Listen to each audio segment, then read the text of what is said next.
अस्सलाम वालेकुम दोस्तों, मैं हूं उस्मान अली और आप देख रहे हैं कूलिंग ऑलराउंडर। क्या आप भी किसी डीप फ्रीज़र के अंदर जो शीट लगी होती है सेम कंपनी की सफाई की तरह डालना चाहते हैं? तो ये वीडियो स्पेशल आपके लिए है। इस वीडियो को पूरा देखें तो आपका टाइम ज़ाया कि वो खैर चलते हैं वीडियो की जानिब। जैसा कि दोस्तों आप देख रहे हैं कि मैंने आपका टाइम बचाने के लिए जो शीट ख़राब थी उसको पहले ही उतार के रख दिया है ताकि आपका टाइम ना ज़ाया हो सके। ये जो नीचे थोड़ी थोड़ी शीट रह गई है, अभी हमने इसको उतारना है। उतार के फिर आपको बताते हैं। जैसा कि दोस्तों आप देख रहे हैं, मैंने डीप फ्रीज़र के अंदर से कितना कचरा निकाल के इसको बेहतरीन अच्छे तरीके से साफ़ कर दिया है। उसके बाद अगला काम मैंने ये किया है, जो फोम पाइपों के ऊपर ऊपर आया हुआ था उसको आरी ब्लेड की मदद से स्क्रैचिंग करके पाइपों के बराबर कर दिया है। आपने भी सेम यही तरीका करना है, इसी तरीके से ही आपकी सफाई होगी। और ये मेरा चैलेंज है कि इतनी सफाई के साथ आज तक किसी ने भी डीप फ्रीज़र की शीट नहीं चेंज की होगी। इसके बाद दोस्तों हमने डीप फ्रीज़र के अंदर जो शीट लगानी है उसका साइज़ करने के बाद डीप फ्रीज़र के अंदर बेहतरीन अच्छे तरीके से समद बॉन्ड लगा देनी है। समद बॉन्ड याद रखें, कोई भी जगह खाली नहीं रहनी चाहिए। जितनी अच्छे तरीके से समद बॉन्ड लगाएंगे आपके डीप फ्रीज़र में उतनी सफाई आएगी।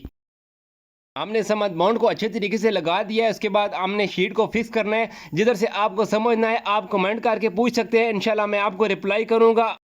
शीट को फिक्स करते वक्त आपने ये ध्यान रखना है, ये जो नीचे जरी बनी हुई है ना, इसके अंदर शीट सही अच्छे तरीके से जानी चाहिए। इसके अंदर शीट तकरीबन 2 सूत्र अंदर जानी चाहिए। तीनों साइड से बराबर 2 सूत्र अंदर शीट जाए तो तभी आपकी सही अच्छे तरीके से सफाई आएगी। ये अभी हमारी सही फिक्स होगी ये शीट हो। अब हम इसके अंदर प्लास्टिक फिक्स करेंगे जिसके ऊपर जाली लगती है। ये जो प्लास्टिक हम साइडों पे लगा रहे हैं इसके साथ हमने समद बॉन्ड नहीं लगाई, आपने भी नहीं लगानी, क्योंकि जब फर्श डालेंगे ना तो फिर ये रुकावट पैदा करेगा। क्योंकि फर्श लगाते वक्त हमने इसको वापस उतार लेना है। उसके बाद जब ऊपर वाला प्लास्टिक जो जिसके ऊपर दरवाजे की रबड़ बंद होती है उसको लगाते वक्त फिर हमने वापस इसको लगाना है।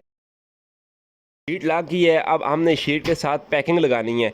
एक और डीप फ्रीज़र हमारे साथ पड़ा हुआ है जिसके अंदर पैकिंग लगी हुई है। अभी इस डीप फ्रीज़र के अंदर हम जुगाड़ करके पैकिंग लगाएंगे। आपने हंसना नहीं है, वीडियो पूरी देखनी है, लेकिन असल मज़ा आपको तब आएगा जब इसके अंदर फर्श लगाएंगे। जैसा कि आप देख रहे हैं कि हमने इस डीप फ्रीज़र के अंदर पैकिंग लगा दी है। आपके पास अगर थर्मोकोल की शीट हो तो आपने उसी के साथ पैकिंग लगानी है। हमने तो थर्मोकोल की शीट दूसरे डीप फ्रीज़र के अंदर लगाई हुई है, इसी वजह से हमने इसके अंदर जुगाड़ करना पड़ा है। अभी दोस्तों आपने बखूबी देखा है कि हमने कितनी सफाई के साथ साइडों वाली शीट फिक्स कर दी है। अभी हम इसके फर्श के ऊपर समझ बॉन्ड लगा रहे हैं। अभी हम इसके ऊपर फर्श वाली शीट लगाते हैं और आपको बताते हैं। दोस्तों फर्श वाली शीट को हमने अच्छे तरीके से बैंड किया है। बैंड करने के बाद अभी आप देख रहे हैं साइडों वाले प्लास्टिक हमने उतार दिए हैं। अब इसको अच्छे तरीके से नीचे फिक्स करते हैं।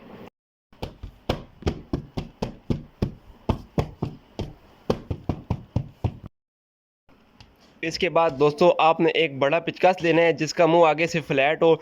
ये जो शीट के जो कार्नर मैंने एक एक डेढ़ सूत्र बैंड किए थे नीचे की तरफ, आपने उस जगह से इसको नीचे दबाना है ताकि शीट सही फिक्स हो जाए अच्छे तरीके से। उसके बाद ये जो शीटों की जो जरी होगी जिधर से जॉइंट बन रहा है, इस जॉइंट के ऊपर आपने सिलिकॉन लगा देनी है अच्छे तरीके से। इससे फ़ायदा ये होगा कि नीचे जो फोम है उसके ऊपर पानी नहीं जाएगा और इसकी लाइफ बढ़ जाएगी। इसी तरह की अगर आप अच्छी अच्छी वीडियो देखना चाहते हैं तो मेरे चैनल को दोस्तों लाजमी सब्सक्राइब करें। और बिलखुसूस ये अगर वीडियो मेरी आपको पसंद आई है तो दोस्तों फिर एक सब्सक्राइब बनता है, अगर पसंद नहीं आई तो फिर बेशक सब्सक्राइब ना करें।